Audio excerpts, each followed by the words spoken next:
완전 배출에는 살아있는 식이섬유가 필요합니다. 음식을 완전하게 소화시키기 위해 소장에서와 마찬가지로 대장에서도 섬유질이 필요합니다. 반드시 날 것의 식이섬유, 즉 거친 섬유로 구성되어야 합니다. 고기와 생선과 계란과 우유 등 동물성 음식은 살아있는 채로 먹더라도 식이섬유 제로라는 말입니다.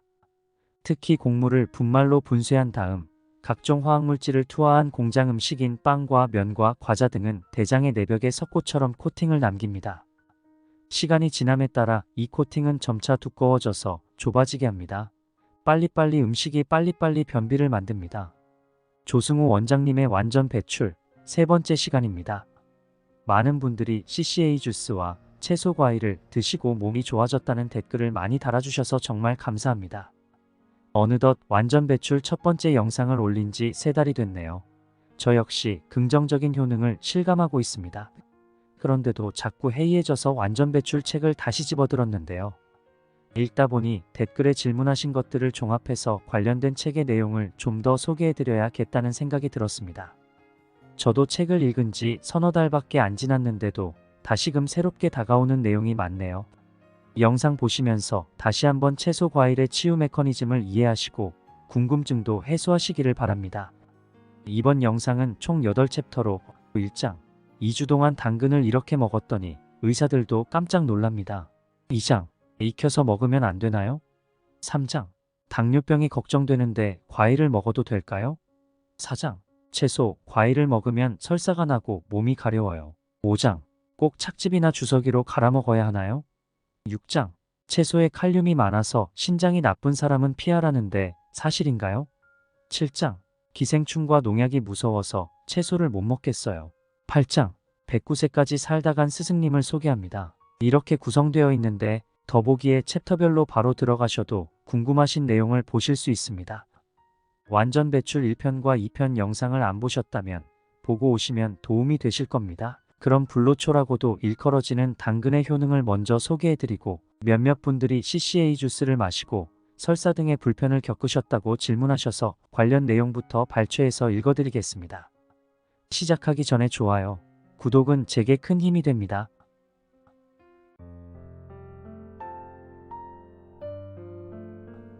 2주 동안 당근을 이렇게 먹었더니 의사들도 깜짝 놀랍니다. 90세가 넘으셨는데도 70대처럼 보이시는 자연의학계의 큰 어르신 이시영 박사께서는 젊은 시절 자연의학의 원조라 불리는 스위스의 비라벤나 병원에 공부를 하러 가셨습니다. 이 병원에서 아침마다 당근과 사과로 만든 주스를 환자들에게 주면서 1897년부터 사용해온 불로초라 말하더랍니다. 왜 그러냐고 물으니 당근은 땅속에 있는 모든 영양분을 뿌리에 흡수해서 저장한다라고 하더랍니다. 박사님은 지금도 아침 체조와 명상 후에 사과와 당근으로 만든 주스를 마시는데요. 무려 50년이 되었습니다. 50여 년 동안 감기나 몸살 한 번 걸린 적이 없다고 하십니다. 당근의 효능을 저는 3가지로 꼽는데요. 첫 번째가 눈 건강입니다. 베타카로틴은 바로 우리 몸에 들어오면 비타민 A로 전환이 되는데요. 이 비타민 A가 눈에 좋은 성분입니다. 안구 건조가 너무 심하신 분들도 인공 눈물을 넣지 마시고 매일 당근 하나씩 챙겨 드시길 권합니다. 홈쇼핑에서는 백내장이니 황반변성이니 공포를 주면서 루테인 제품을 권합니다. 저는 당신에게 물어봅니다. 천연 성분이 좋은가요? 인공 성분이 좋은가요? 눈에 좋은 당근을 드시겠습니까? 가공 추출된 약물 루테인 제품을 드시겠습니까? 두 번째가 피부입니다. 오장육부가 하는 일은 수도 없이 많습니다. 특히 침묵의 장기라 불리는 간이 하는 일은 500여 가지가 넘습니다. 실제로 밝혀지지 않은 일까지 하면 수천 가지가 넘습니다. 당근은 간이 해야 할 일을 대신 해주기 때문에 간에게 휴식을 줍니다. 췌장만 힘들어서 인슐린 저항성이 오는 것이 아닙니다. 만일 홈쇼핑에서 간이 힘들면 독소 배출 호르몬이 잘 배출되지 않아 호르몬 저항성이 온다고 호르몬 주사 광고를 한다면 그 주사를 매일 맞으시겠습니까? 독소 배출이 원활하게 되면 가장 처음 반응이 나타나는 것이 우리 피부입니다. 가끔 사람들이 저에게 비비크림 바른 것이 아니냐고 묻기도 하는데요. 저는 피부에 어떤 화장품이나 화학약품을 바르지 않습니다. 제 피부의 비결은 사과와 양배추와 상추와 당근과 각종 무첨가 주스입니다. 간과 피부는 부부 사이나 다름없습니다. 살아있는 채소와 과일은 몸속 노폐물을 완전 배출하면서 간이 해야 할 일을 대신 해주기 때문에 간이 좋아지고 피부가 좋아지는 것입니다. 첫 번째 눈에 좋고, 두 번째 피부에 좋고, 세 번째는 혈관입니다. 당근에는 카로티노이드라는 성분이 많은데요. 혈관 내피세포의 염증을 줄여서 동맥경화를 예방합니다. 또한 당근 속 칼륨 성분은 혈관 확장과 혈액순환을 촉진한다는 논문들이 수도 없이 많이 나와 있습니다. 혈관에 좋으니 당연히 뇌혈관에도 좋습니다. 당연히 뇌졸중을 예방합니다. 한 일례로 하버드 대학에서 간호사들을 대상으로 한 연구 결과가 있습니다. 8년 동안 9만 명에 달하는 여성 간호사를 대상으로 당근을 매일 섭취한 A집단, 전혀 안 먹은 B집단, 일주일에 2번 정도만 먹은 C집단, 이렇게 3집단으로 나누어 장기간 실험을 했는데요. 매일 섭취한 A집단은 전혀 안 먹은 B집단보다 뇌졸중의 발병률이 70%나 낮았습니다. 당신은 당근을 먹고 뇌졸중을 예방하시겠습니까? 홈쇼핑에서 광고하는 비싼 알약을 먹고 뇌졸중을 예방하시겠습니까? 공산주의 국가가 아닌 이상 선택은 당신에게 달려 있습니다. 간혹 아침에 무첨가 주스를 드시라 했더니 주스를 먹고 우유와 토스트를 드시는 분들이 계십니다. 산 음식을 드시라 했더니 사과와 당근을 먹고 빵과 라면을 드시는 분이 계십니다. 그것은 마치 도서관에서 밤새 공부를 하고 집으로 돌아오다가 출출하니까 편의점 탁자에 앉아 보름달방에 소주 한 병을 마시는 것과 같습니다. 그것은 또한 자연을 사랑한다며 등산을 하고 산 중턱 바위에 앉아 명상까지 하고 내려오면서 산신령에게 기도하고 그 다음 점집에 들르는 것과 같습니다. 무당이나 점쟁이들은 공포 마케팅의 대가들입니다. 굿을 안 하면 1년 후에 죽는다거나 얼굴에 살이 끼어 있으니 부적을 만들어야 한다는 식입니다. 그들은 당신의 공포심을 조장하여 약을 파는 약장수와 다름이 없습니다. 익혀서 먹으면 안 되나요? 특별한 경우를 제외하고 저는 당근을 볶거나 삶는 것은 추천하지 않습니다. 불에 익히면 모두 사망한 당근이기 때문입니다. 요즘엔 베타카로틴 흡수율이 높아진다면서 올리브 오일에 볶아 먹으라는 기사도 올라옵니다. 저는 이것이 올리브 오일 회사의 마케팅으로 밖에 들리지 않습니다. 과일이라 해도 열을 가하는 순간 각종 미네랄은 모두 사망이라는 사실을 꼭 기억하시기 바랍니다. 독일의 마르텐 박사에 의하면 생채소를 삶으면 단백질은 2분의 1로 줄어들고 나트륨은 4분의 1로 줄어든다는 사실을 실험 결과로 증명했습니다. 익힌 것을 먹으면 날 것에 비해 3, 4배를 더 먹어야 미네랄이 충족됩니다. 우리가 채소를 샐러드로 먹으면 소금을 뿌리지 않아도 맛있게 먹을 수 있습니다. 그러나 불로 익혀 나물로 만들어 먹으면 미네랄, 특히 염분이 죽어버리므로 소금을 쳐야 그나마 맛있게 먹을 수 있는 이유입니다. 당뇨병이 걱정되는데 과일을 먹어도 될까요? 전문가들은 정제된 가짜 과당인 액상과당 등과 과일 속에 있는 진짜 과당을 한 묶음으로 비판하는 경향이 있습니다. 식물에서 추출한 후 열 처리해서 물에 녹인 것을 액상과당이라고 합니다. 이것은 단당류로서 다당류인 과일과 근본적으로 다릅니다. 액상과당은 세상의 어떤 당분보다 체내 흡수 속도가 빠르게 이루어져 혈당을 급격히 상승시킵니다. 인슐린 저항성이라는 말도 좀 어렵습니다. 우리가 음식을 먹으면 포도당의 형태로 소화되어 몸속의 세포로 이동해 에너지로 쓰입니다. 이 세포의 문을 열어주는 열쇠가 바로 인슐린입니다. 그런데 몸에 당이 너무 많아 혈관에 머물면 당 수치가 올라갑니다. 이 당을 처리하기 위해 인슐린 공장으로 불리는 췌장이 바빠집니다. 인슐린을 급격히 분비하다가 지치게 되는데 이것을 인슐린 저항성이라고 합니다. 그러니까 42.2km를 뛰어야 하는 마라톤 선수가 100m 선수처럼 달리는 격입니다. 인슐린을 엄청나게 뿜어대야 하므로 1km도 달리지 않아서 지쳐 쓰러지게 됩니다. 이렇게 췌장이 더 이상 일을 할 수 없는 상태를 어렵게 표현해서 인슐린 저항성이라고 합니다. 현명한 우리의 몸은 이것을 오줌으로 배출하려고 노력하는데 오줌에 당이 너무 많다고 해서 엿당에 오줌료를 써서 붙여진 이름이 당뇨병입니다. 당뇨를 한방에서는 다른 말로 소갈증이라고도 하는데요. 지나친 당, 즉 독소가 들어오면 몸에서 물을 찾아 정화시키려는 자연 치유 반응이 일어납니다. 그러니까 당뇨를 치료한다고 무슨 약을 먹을 것이 아니라 물을 마시면 됩니다. 과일과 나뭇잎을 주먹이로 하는 침팬지로부터 700만 년 전 갈라져 나온 우리 호모사피엔스가 과당을 인공적으로 추출해서 먹어왔다면 우리 인류는 벌써 당뇨병으로 멸종했을 것입니다. 당근과 사과와 양배추를 즙이나 주스로 내서 마시든 그냥 먹든 2주 동안만 실천해 보시길 권합니다. 그 후에 당신의 몸에 복잡한 이름의 질병을 붙인 의사를 찾아가 보십시오. 진료기록부를 새로 만들면서 깜짝 놀랄 것이라고 저는 장담합니다. 채소, 과일을 먹으면 설사가 나고 몸이 가려워요. 공장 음식은 재료만 준비되면 기계를 돌려 하루 만에 수천 수만 명이 먹을 수 있는 음식을 만들어냅니다. 저는 공장 음식은 음식이 아니다라고 표현합니다. 죽어있는 음식은 진정한 에너지를 만들지 못합니다. 살아있는 효소, 즉 살아있는 에너지를 얻을 수 있는 음식은 채소와 과일밖에 없습니다. 이렇게 산 음식을 강조하면 당신은 이렇게 질문합니다. 채소와 과일만 먹고 어떻게 살라는 말입니까? 맞습니다. 당신의 말이 맞습니다. 가령 아침에 무첨가 주스를 먹고 출근하고 점심에 사과 바나나를 먹고 퇴근해서 집에 들어오는데 으슬으슬 저녁 비가 내립니다. 날씨가 엄청 춥고 눈 내리는 겨울에 밖에서 들어오면 따뜻한 국물이 생각납니다. 도저히 과일과 채소를 먹고 싶은 생각이 들지 않습니다. 인류의 조상이라 불리는 침팬지는 아직도 밀림에서 과일과 나뭇잎을 먹고 있습니다. 그러나 우리 호모사피엔스는 아프리카 대륙에서 유럽과 아시아 등 추운 지방으로 이동하면서 불을 발명해서 목숨을 이어왔습니다. 일종의 살기 위한 자구책입니다. 시베리아 한복판에서 어찌 채소와 과일을 구한다는 말입니까? 그래서 저는 7대3의 법칙으로 드시라고 합니다. 과일과 채소와 무첨가 주스를 칠로하고 나머지 3은 마음껏 드셔도 좋다고 말합니다. 그렇지만 이 마음껏에도 순서가 있습니다. 저는 몸에 좋은 음식 순서를 다음과 같이 정하고 있습니다. 1. 산 음식, 채소, 과일, 무첨가 주스 등. 2. 익힌 통곡물, 현미밥, 나물, 고구마, 감자 등.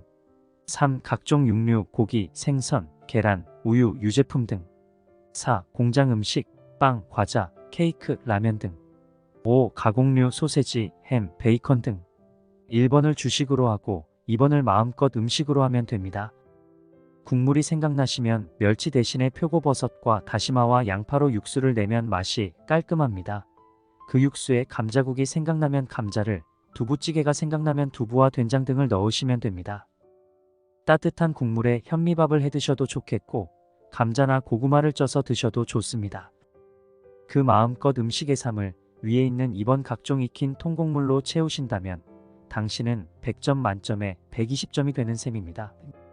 매일매일 몸속 쓰레기가 1도 남지 않게 배출하는 식단이기 때문입니다. 특수한 상황이 아니라면 비만과 질병에 도저히 걸릴 수가 없다고 확신합니다. 그래서 저는 채소와 과일이 식단의 70%가 되고 불에 익히거나 가공된 일반 음식이 30%, 즉 7대3의 법칙만 지켜도 우리의 몸은 살이 빠지고 질병을 예방할 수 있다라는 메시지를 전하고 있습니다. 그러나 처음엔 명현 반응이 오기도 합니다. 설사가 대표적인데요. 이것을 부작용이라고 생각하면 오해입니다. 우리 위장은 각종 화학 첨가제로 오염되어 있습니다. 채소와 과일을 먹으면 이 오염물질을 청소하게 되는데 맨 처음 오는 반응이 설사입니다. 방부제, 보존제, 향미 증진제 등 화학물질에 길들여진 위장에 신선한 효소 물질이 들어오니까 위가 반응을 하고 몸이 깨어나서 몸을 청소하는 현상입니다. 가려움증이나 콧물이 나기도 합니다. 최소 2주 정도는 이런 현상이 나타나는데 겁내실 필요도 없고 중단하실 필요도 없습니다. 수년 수십 년 먹어온 공장 음식으로 인한 오염물질을 배출하는데 어찌 시간이 걸리지 않을 수 있겠습니까? 우리 인간은 외부의 침입으로부터 스스로를 방어하기 위해 고열과 구토와 설사라는 발명품을 만들어냈습니다. 즉 700만 년 동안 수렵, 채집 시기를 거치면서 독성물질이 들어오면 이것을 밖으로 밀어내도록 진화해왔습니다. 그런데 공장 음식의 경우 우리의 간과 신장과 위장이 난생 처음 접하는 화학첨가제들이라서 반응을 할 수가 없습니다. 무언가 더부룩하다는 느낌이 드는 상태로 입이 즐겁기 때문에 계속 쑤셔 넣게 됩니다. 그런 상태에서 채소와 과일을 먹으면 위장이 깨어나서 소화 흡수력이 좋아집니다. 소화 흡수력이 좋아지니까 피부가 좋아집니다. 그 이유는 밤에 숙면을 취할 수 있어서 피부 재생과 각종 치료와 복구에 에너지가 쓰이기 때문입니다. 가끔 비염이나 아토피를 가지고 계신 분들은 콧물과 기침과 가래가 나올 수 있습니다. 그러나 전혀 당황할 필요가 없습니다. 이건 역시 우리 인간이 가진 정화 능력 중 가장 대표적인 것입니다. 몸에 열을 내고 콧물과 가래를 통해서 몸속의 노폐물을 배출하게 됩니다. 아토피 증상이 있으신 분들은 때로 피부에 발진이나 두드러기가 올라올 수 있습니다. 일반식을 하다가 채소와 과일을 먹게 되면 가벼운 가려움증과 설사가 동반되는데 이것 또한 명현 반응입니다. 어둑할명, 아찔한 현을 써서 말 그대로 눈앞이 깜깜해지고 아찔하다는 뜻입니다. 중국의 고서, 서경에도 명현 반응이 일어나지 않으면 고질병이 낫지 않는다는 말이 있습니다. 힘든 것을 거쳐야만 진정으로 좋은 것이 옵니다.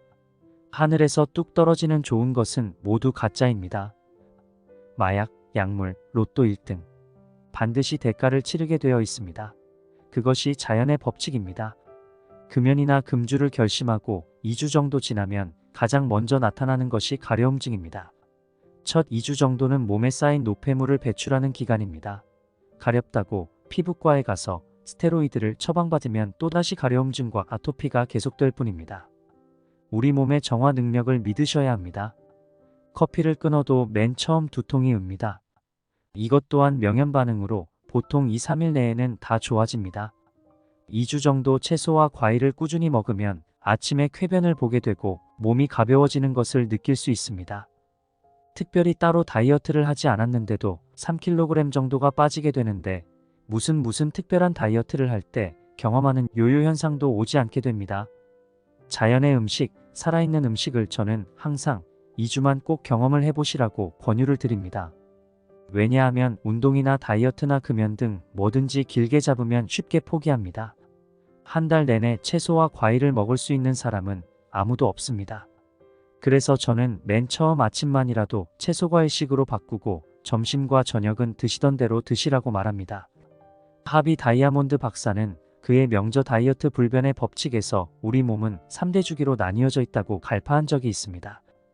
그러나 이것은 서양의학이나 한의학에서 수천 년 동안 내려져 왔던 몸의 체계입니다. 하루 24시간을 3대 주기로 나누는데 낮 12시에서 저녁 8시까지가 음식을 섭취하는 섭취 주기로 먹은 것들을 충분히 소화시킬 수 있는 시간입니다. 그 다음 밤 8시에서 새벽 4시까지가 동화 주기입니다. 즉 먹었던 것들을 양분으로 흡수하고 불필요한 것들은 내보낼 준비를 하는 시간입니다. 그리고 새벽 4시에서 낮 12시까지가 내 몸에 쌓인 노폐물을 밖으로 내보내는 배출 주기인 테, 이때가 아주 중요하다고 저는 강조합니다. 아침에 눈곱이 껴서 세수하게 되고 소변과 대변을 밖으로 배출하는 것만 보아도 아주 쉽게 오전 시간이 배출 주기인 것을 알 수 있습니다. 시리얼과 우유 등 소화하기 힘든 것을 먹는 것은 자연에 대한 반역이라고 저는 말합니다. 아침부터 무언가를 먹기 시작하면 에너지가 엄청 소모됩니다. 배출에 쓰여야 할 에너지가 소화에 쓰이게 되기 때문입니다. 그래서 저는 굳이 아침을 먹어야 한다면 채소와 과일 또는 무첨가 주스를 드시라고 강조합니다. 꼭 착즙이나 주석이로 갈아 마셔야 하나요? 물론 꼭꼭 씹어 먹는 것이 가장 좋습니다. 우리 침에는 아밀라아제라는 탄수화물 분해 요소가 있고 단백질 분해 요소인 프로테아제와 지방 분해 요소인 리파아제가 없습니다. 물론 몸속의 장기에서 육류를 소화시키는 각종 효소가 생성됩니다. 그래서 힘들게 겨우겨우 소화하게 됩니다. 아침에 고기를 먹으면 졸리고 힘든 이유입니다. 배출에 쓰여야 할 에너지가 소화에 사용되면서 뱃속을 요동치게 하기 때문입니다. 그러나 과일과 채소를 먹으면 침이 이미 섞여 있기 때문에 1차 소화가 완성되고 장으로 들어가 2차 소화가 완성되는데 불과 30분밖에 걸리지 않습니다. 무첨가 주스는 불과 5분에서 10분 만에 소화를 완성합니다. 몸에 좋다는 채소와 과일도 안 먹으면 소용없습니다. 살아있는 당근이라고 해도 그냥 우적우적 씹어먹기는 쉽지 않습니다. 제가 무첨가 주스를 추천하는 이유입니다. 제 경험으로는 착즙기나 믹서기를 이용해 당근과 사과와 양배추 이렇게 3개 정도만 넣어서 돌리면 맛이 좋습니다. 전 세계에 어디에나 있는 것은 사과입니다. 미국의 유수의 암센터들이나 요양기관에서 환자들에게 매일 공급하는 것이 사과입니다. 오랜 시간 동안 인류가 먹어온 과일 중에 지금껏 사과가 생생하게 살아남았다는 것은 그만큼 인간에게 가장 많은 영양소를 주었다는 것을 증명합니다. 사과 껍질에는 항산화 물질, 몸속 산소 쓰레기를 배출하는 성분이 있어서 혈관을 청소해줍니다. 이것들이 없으면 냉장고에 있는 과일과 채소를 모두 다 넣어도 상관없습니다. 냉파라고 하죠. 냉장고 파먹기의 준말인데요. 모든 채소와 과일은 서로 어울리니까 냉파를 하신 후 새롭고 신선한 과일로 냉장고를 채우시면 됩니다. 2주에서 한 달 정도만 실천해보면 변비가 사라지고 비염이나 아토피 또는 이명이 사라지는 놀라운 경험을 하게 됩니다. 따라서 비타민제나 영양제를 먹을 필요가 없습니다. 실제 경험해본 저뿐만 아니라 제 말을 듣고 실천하신 분들이 이구동성으로 말하는 사실입니다. 채소에 칼륨이 많아서 신장이 나쁜 사람은 피하라는데 사실인가요? 채소와 과일에 많이 들어있는 칼륨은 우리 몸에 꼭 필요한 성분이지만 과하면 심각한 문제를 일으킬 수 있는 것도 사실입니다. 칼륨이 높은 상태를 고칼륨 혈증이라 부릅니다. 이런 걱정들 때문에 많은 신부전 환자들이 그 좋은 채식을 포기하고 있습니다. 신장은 우리 몸에 노폐물을 배설하는 기능을 합니다. 신장 기능이 저하된 분들은 칼륨을 잘 배출하지 못합니다. 과일은 당을 올리고 채소는 신장에 나쁘다면서 채소와 과일만 보면 큰일 날 것처럼 안절부절하시는 분들도 계십니다. 그러면 그분들에게 제가 묻겠습니다. 모든 병은 혈관병이라는 사실에 동의하십니까? 그분들은 네라고 끄덕이십니다. 그러면 제가 다시 묻습니다. 혈관에 낀 기름때를 벗겨내고 혈관의 노폐물을 청소해 밖으로 배출하는 음식이 과일과 채소라는데 동의하십니까? 이 책을 거의 끝까지 읽으신 당신은 네라고 고개를 끄덕이십니다. 당신이 칼륨 성분 하나만 농축해서 만든 영양제를 먹는다면 신장에 큰 문제를 일으킬 수 있습니다. 그러나 과일과 채소에는 칼륨 한 성분만 있는 것이 아닙니다. 수많은 유기 미네랄과 비타민이 서로 협력해서 노폐물을 제거합니다. 우리나라 70세 이상 노인들의 사망 원인이 폐렴인데 이것이 무슨 말이냐 하면 숨을 못 쉬어서 죽는다는 것입니다. 그래서 각종 범죄에서 뚜렷한 사망 원인을 모를 경우 폐질환이 판명되는 이유입니다. 그럼 신부전증이란 신장의 기능 저하로 인해 질소와 함물을 포함한 노폐물이 신장으로 배출되지 못하고 체내에 저류되는 상태를 말합니다. 결국 혈관 흐름의 문제입니다. 그래서 병원에서도 신부전증 환자의 사망 원인을 심장을 비롯한 심혈관계 문제로 결론을 내리는 것입니다. 칼륨이 신장 활동에 방해된다고 해서 그것을 예방하는 음식을 먹지 말라는 것은 감기에 걸릴 확률이 1%이니 절대로 등산을 하지 말라는 말과 무엇이 다르겠습니까? 숫자와 증거를 좋아하시는 당신을 위해서 일본 니가타 대학병원의 연구 결과를 말씀드리겠습니다. 20세 이상 성인 2,000여 명을 대상으로 무려 10년 동안 연구한 결과인데요. 환자의 절반은 신부전증이 없는 환자였고 나머지 절반은 신부전증이 있는 환자였습니다. 10년이라는 기간 동안 모든 환자를 관찰한 결과 신부전증이 있든지 없든지 채소와 과일을 매일 먹는 사람의 사망률이 가장 낮은 결과를 보였습니다. 특히 채소와 과일을 가끔 먹는 사람들의 경우 채소와 과일을 매일 먹는 사람보다 사망률이 무려 26% 높았습니다. 채소와 과일을 아예 먹지 않은 사람의 경우에는 어땠을까요? 사망률이 무려 60% 높았습니다. 이것은 아주 충격적인 결과가 아닐 수 없습니다. 칼륨 때문에 채소와 과일을 못 드시겠다면 제약회사와 식품회사의 연구비를 받지 않고 순수하게 무려 10년 동안 2,000여 명을 대상으로 자체 연구한 니가타 대학의 연구 결과를 믿지 않으시면 됩니다. 이것 또한 당신이 선택하실 일입니다. 기생충 무서워서 채소를 못 먹겠어요. 1970년대, 1980년대까지만 해도 기생충 보균자가 70%를 넘었습니다. 그러나 지금 우리나라는 토양매개체로 기생충 감염이 안 되는 나라로 지정이 되어 있습니다. 지금은 인분으로 비료를 주는 곳이 거의 없습니다. 유기농 농사를 짓는 곳에서도 인분을 줄 때는 발효시켜서 액상비료라는 형태로 주기 때문에 기생충이 나올 수가 없습니다. 얼마 전 서울대 충남대 공동연구에서 기생충 실험을 하는데 우리나라 어디에도 기생충이 없어서 따로 실험실에서 배양해야 할 정도였습니다. 안심하시고 흐르는 물에 씻어서 드시면 됩니다. 또 다른 문제는 농약입니다. 농약 역시 우리나라 식약처가 세계 1등급 수준으로 검열을 하고 있습니다. 또한 수용성 농약을 쓰고 있기 때문에 수확 후 2주 정도면 다 사라지는 농약만 쓰도록 하고 있습니다. 그마저도 잔류 농약은 물에다가 씻으면 다 사라지게 되어 있습니다. 정 불안하시면 물에 1, 2분 정도 담가두셨다가 흐르는 물에 씻으시면 됩니다. 가능하면 세제는 사용하지 마실 것을 부탁드립니다. 아무리 천연세정제라는 이름이 붙어 있어도 일종의 비눗물입니다. 109세까지 살다 간 스승님을 소개합니다. 입에서 항문까지 10m가 뚫려 있는데 이곳이 쓰레기로 막히면 어떻게 될까요? 저는 지금 죽은 음식이 아닌 산 음식, 즉 채소와 과일만 부지런히 먹으면 몸속 쓰레기인 독소가 완전히 배출되어 살이 쭉쭉 빠지고 고혈압이나 당뇨 등 각종 질병이 사라진다는 말을 하기 위해 이 책을 쓰고 있습니다. 그리고 당신의 진료기록부 위에 어렵고 복잡한 이태리어와 그리스어로 병명을 휘갈겨 쓴 하얀 가운의 의사도 2주 후에 말끔해진 당신을 보고 깜짝 놀랄 것이라는 이야기를 하기 위해 이 책을 쓰고 있습니다. 저는 먼저 당신에게 묻습니다. 우리 몸 중에 길게 뚫려 있는 곳은 어디입니까? 당신은 놀랍니다. 길게 뚫려 있다고? 아무리 살펴봐도 뚫려 있는 곳은 보이지 않습니다. 그러나 자세히 보면 길게 뚫려 있는 곳이 있으니 바로 입에서 항문까지입니다. 입에서 항문까지 가는 동안 막혀 있는 곳은 전혀 없습니다. 입으로 들어온 것은 식도, 위, 소장, 대장, 항문을 거쳐 밖으로 배설됩니다. 뚫려 있는 인체 기관입니다. 일직선으로 펼쳐놓으면 무려 10m 정도입니다. 건물 3층 정도의 길이입니다. 그림을 보시기 바랍니다. 이 그림은 제가 존경하는 생식주의자 노만 위커 박사께서 직접 펜으로 그린 그림입니다. 박사님은 산 음식을 먹기만 하면 각종 독소와 노폐물을 완전 배출하여 질병과 비만에서 해방된다고 주장하신 분으로 저의 원조 스승님 격입니다. 박사님은 스스로 실험실주 1호가 되어 각종 음식을 먹어보고 결론을 내리셨습니다.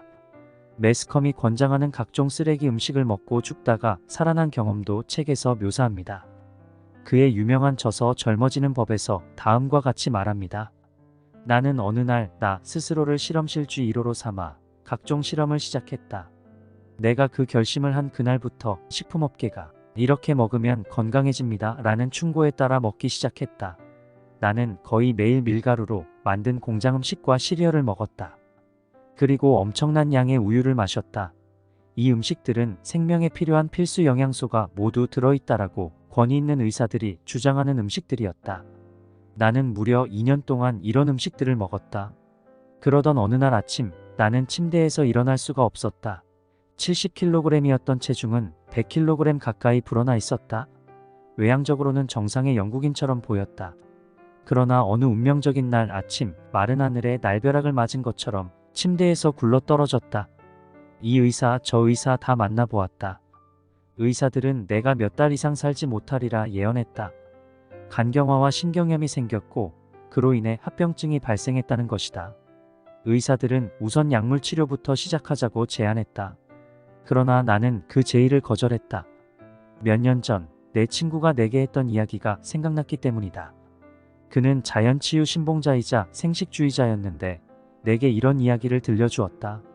만약 내가 병들어 몸져 눕게 되면 어떠한 상황에서도 절대로 약을 먹지 말게나 약은 모두가 다 독일세. 질병은 체내에 쌓인 찌꺼기와 노폐물 때문에 오는 것이니 3일간 아무 음식도 먹지 말게. 그리고 매일 30분 간격으로 깨끗한 물을 한 컵씩 마시게. 그리고 가능하면 살아있는 음식, 즉 과일과 채소를 먹고 무첨가 주스를 만들어 먹게나. 그러면 3일 이내 저절로 회복할 것일세. 내가 병상에 누워있는 동안 그 친구가 한 말들이 나를 강하게 내리쳤다. 나는 그의 말대로 실천했다. 그런데 정말 그 친구 말이 옳았다. 3일 만에 나는 일어나 움직이게 되었다. 3일째 되던 날 관장을 했는데 나의 대변에서 엄청나게 지독한 냄새가 났다. 비로소 몸 안에 있는 찌꺼기 때문에 질병이 생긴다고 한 내 친구의 말이 무슨 뜻인지 알 수 있었다. 어떻게 그리 많은 찌꺼기와 노폐물이 내 몸 안에 남아있을 수 있었을까? 신기했다. 나는 매스컴에서 시키는 대로 먹었다. 그리고 뚱뚱한 몸으로 침대에서 쓰러졌다. 그러나 내 친구는 날씬했고 아주 건강했다. 그는 오직 채소와 과일과 통곡물만 먹었다. 나라고 못할 게 무엇이란 말인가? 그래서 나는 그렇게 했다. 그리고 6개월 만에 나는 이전의 몸무게 70kg으로 돌아왔다. 그리고 질병들이 모두 사라지고 에너지로 넘치게 되었다. 건장님들 잘 들으셨나요? 제가 전문가도 아니고 저자도 아니어서 전편 영상에서 댓글에 시원하게 답변을 못 드렸는데요. 어느 정도는 궁금증이 풀리셨을 거라 생각됩니다.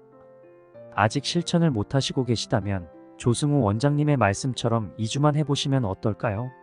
저자는 CCA 주스, 당근, 양배추, 사과 주스를 강조하시는데 요즘 사과가 너무 비싸서 부담스럽더라고요.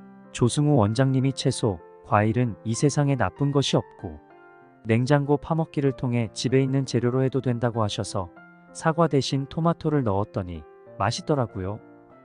건장님들도 생생한 체험을 댓글에 공유해 주시면 감사하겠습니다. 그리고 이번에 완전 배출책을 다시 읽으면서 참 좋은 책이라는 것을 느꼈습니다. 유튜브 채널 특성상 전문을 읽어드릴 수 없으니 건장님들도 한 권 비치해 두시고 틈틈이 읽어보시는 것도 좋겠습니다. 더보기에 링크를 통해서 구매하시면 제게 도움이 됩니다. 이 포스팅은 쿠팡 파트너스 활동의 일환으로 이에 따른 일정에게 수수료를 제공받습니다. 이 영상을 보신 모든 분들이 완전 배출로 건강해지는데 조금이나마 도움이 되셨으면 하는 바람입니다. 오늘도 끝까지 함께 해주셔서 고맙습니다.